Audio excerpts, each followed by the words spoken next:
Hi, it's Miss Hill. I'm back with another tutorial. Today we're going to learn how to use Google Slides to create an editable worksheet that you can actually assign in your Google Classroom.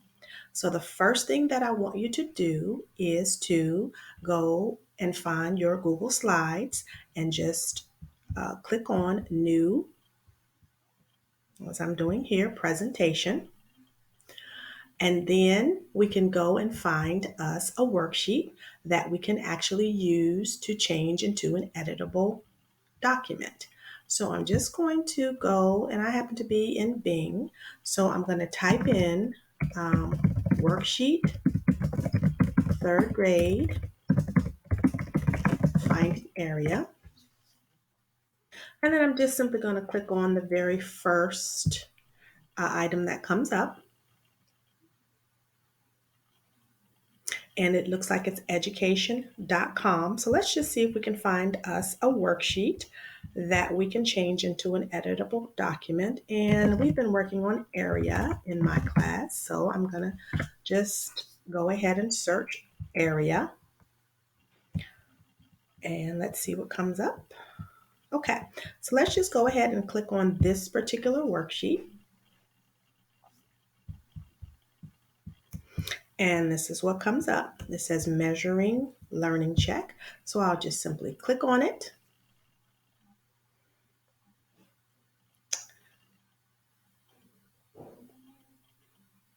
Now, as you can see right now, if I were a student, there's no way I'm hitting my keys. I cannot actually type the answer here. So again, this is why we want to make this form or this document editable.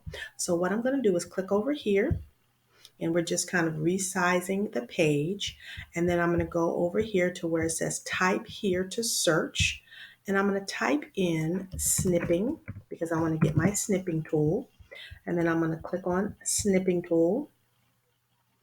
And then I'm going to click on New. And then simply, and I don't really need the top because the top, it does have the name of the form or of the worksheet, but I don't really need that. It also has a place where a student can put their name, and I don't need that either because we're going to assign it to individual students and we'll already know their names. So I'll just go ahead and snip it like that. And then I'll come up here to File, and then I'll say Save As, and then I'll click on Desktop, and then I'm going to come down here and name this particular worksheet, and I'll just say Area Practice, and today's date is 4/29, and then I'll just click Save. Now I can go ahead and get rid of my snipping tool, and then I'm going to go to my slide presentation, which is actually right here. I have two of them up. Let me get rid of one of them. Actually, I have three of them up. All right, so we'll go right here.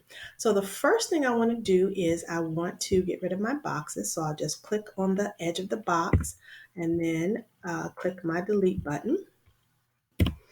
And then I need to resize my page. So I'll click on File, and then I'm going to move down to where it says Page Setup.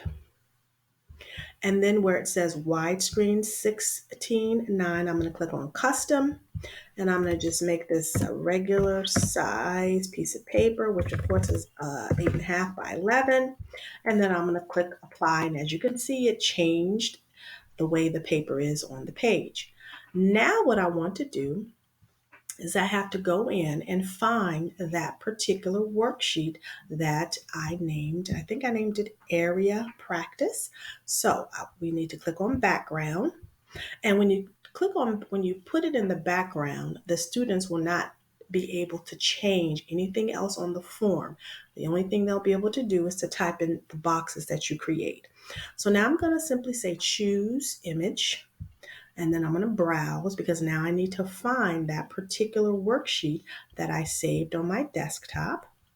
And if it doesn't pop up automatically right here, you can go to the top and where it says search desktop. And I think we named it Area Practice with today's date, and there it is.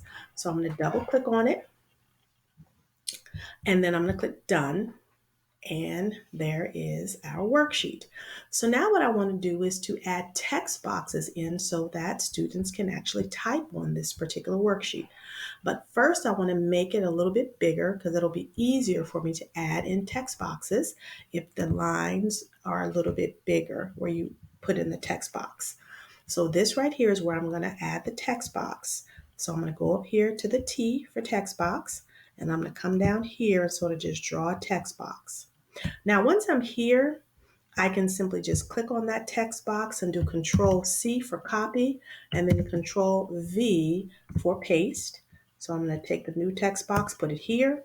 I can simply do Control V again, and I'll put that box here, and then I'll put Control V again, add another text box here, and then I can just keep on going with my Control V's and adding a text box any place where I actually want students to type. So I'll put another one down here, and then I'll add another one over here.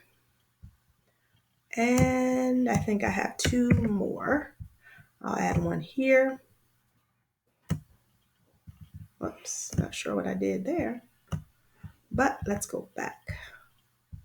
Okay, so I'm here. I'm just going to do Control C again and Control V just in case. You can always do it all over again. And then I'll do Control V again, and then I'll place it here.